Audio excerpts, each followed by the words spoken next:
Let's get started with chapter 10. We're looking at factoring common monomials. So the monomials we know is just one term, and factoring is just the opposite of multiplying. Hopefully you guys remember what the greatest common factor is, because that is where we're going to start. So looking at example number 1, finding the greatest common factor between 108 and 72. The first step that you need to do is prime factorization. So you're going to divide by 2, and if you remember the prime factorization trees, or the ladder, or birthday cake, or whatever it is that you want to call it, so long as you get the prime factors, what you're going to end up doing is just taking the factors that match and multiplying them together. That is your greatest common factor. So we have 2, 2, 3, and 3. That's where you get this. 2 times 2 times 3 times 3. That is 36. So your greatest common factor between these two numbers are 36. That should be review. The part that is kind of new is factoring with variables. But you are going to follow the same process. You're going to take 15x over here, and you're just going to break it down. So 15 can be broken down to 3 times 5 times x. And then here again, you're going to find the prime factors of 42. X squared is just x times x, and y is just y. So 2 times 3 times 7 times x times y. And then you're going to find the common factors. So here we have 3 that matches. Whoops, they're in blue. And you have x that match, and that's it. So you have 3 times x, which is 3x. So let's take a look at our notes real fast. Okay, a factor is a quantity multiplied to form a product. The greatest common factor of a polynomial is the product of all, no, I forget what the book says, of all factors shared by every term of the polynomial. So that's a factor shared by every term of the polynomial. So we already did example 1. Let's look at example 2. Factor 8x squared minus 16. I'm going to see if I can write that down here.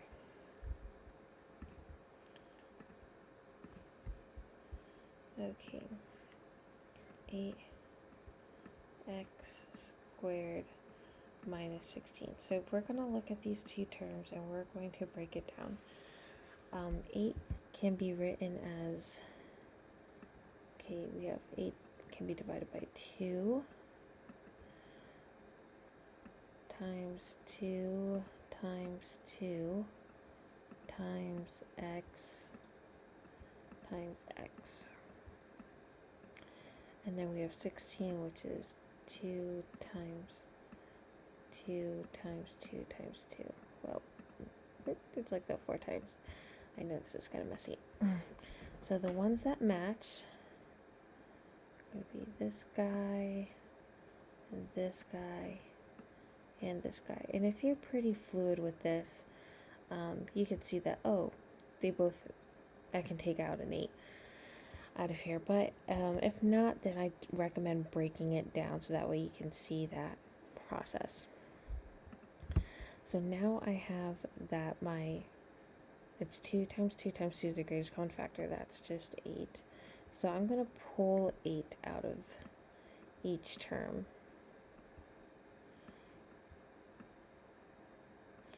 Because what I'm going to do is I'm going to put it in front. If you remember distributive property, you had a number or variable that hung out outside of the parentheses, and inside of the parentheses you had 2 or 3 other terms. So we pulled out our 8, and when we do that, we're left with x squared, and then this is 2.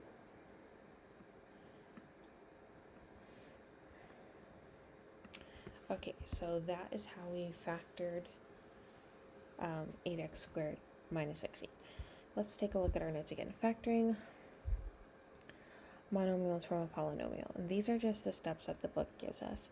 So find the greatest common factor of all the terms in the polynomial. Divide the greatest common factor out of every term. Write the factorization as the greatest common factor times the, let's find notes real fast, okay, times the sum of the quotients. Sum of the quotients, okay. And that's what I did here. So your quotient was x squared minus 2, so it's sum minus that, okay. Quotients. Check your solution by multiplying them back together. So if I wanted to check this, I just distribute 8x squared times negative 2. So 8 times negative 2. And that's where you're going to get negative 16. Okay, let's look at our next example. Factor 42a cubed plus, I feel like I'm going to forget how to write this. I'm just going to, well, I guess that doesn't help too much. Okay, 42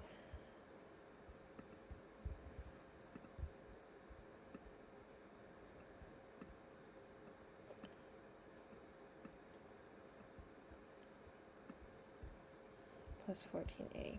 I know I have a terrible memory.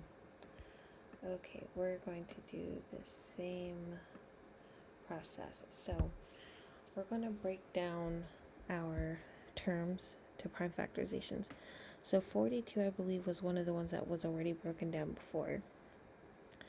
So just in case you guys forgot, I'm going to break this down to, let's see, this is divisible by 2. 42 divided by 2 is 21. 21 is not divisible by 2, but it is divisible by 3. And when you divide it by 3, you get 7, which is another prime factor. So 2 times 3 times 7. And then we have a 3. And then 14. 14 is divisible, but it's 2 and 7. So 2 and 7. So it looks like the things that they have in common are 2 and 7. And 3 is not common. So 2 times 7 is 14. And then they also have an A in common. So I'm going to take 14a out of this. So like I said, that what left over was 3. When I took out an a from here, there was 3 a's. There were 3 a's, and now there are 2 a's. I wish I had more space to show you. Next time I do this, I'm going to have to make more space. And 14a divided by 14a is just 1. So that is how that one is factored.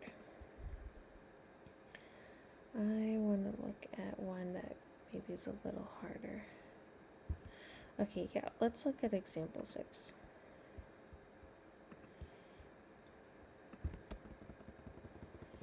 Ooh, there we go. That's how I can make more room. Haha. Oh, I figure this out sometimes. So example 6. Ooh.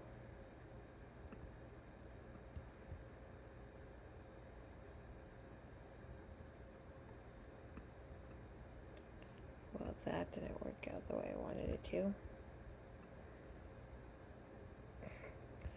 My goodness. Okay.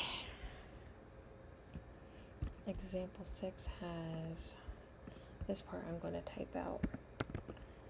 X times x plus 1 plus 2x plus 1. Okay, so what each term has in common actually, and this is going to hopefully not seem super confusing,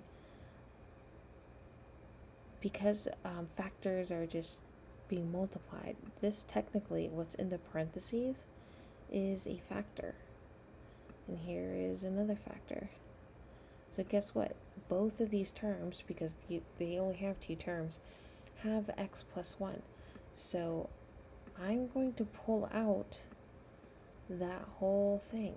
I'm going to pull out x plus 1 because that is a factor. And what that's left with, okay, when I divide each of these by x plus 1, that just cancels, okay? So this is just x plus, and again, when you divide by x plus 1 over here, I'm just going to put a line there to represent x plus 1. But when you divide x plus 1 divided by x plus 1, that's 1, and you're left with 2 on top. And that is how you factor out example 6. So if you wanted to, you could do this the long way and distribute. Is that how the book does it? It does not do it that way. But if you really, really wanted to see how this worked and did the long way, you could distribute. You'd get x squared plus 1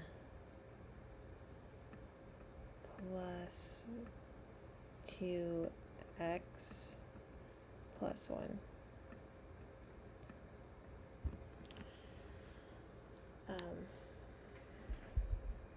You get x squared plus 2x plus 2. I guess you can't really factor it that well that way.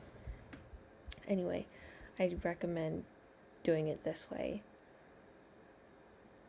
to pull out that whole thing as a factor.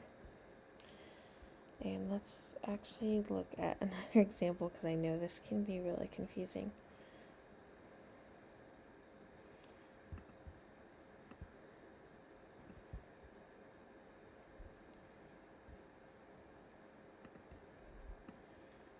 Okay, so erasing all of this for a minute because I want to show you another one. Let's look at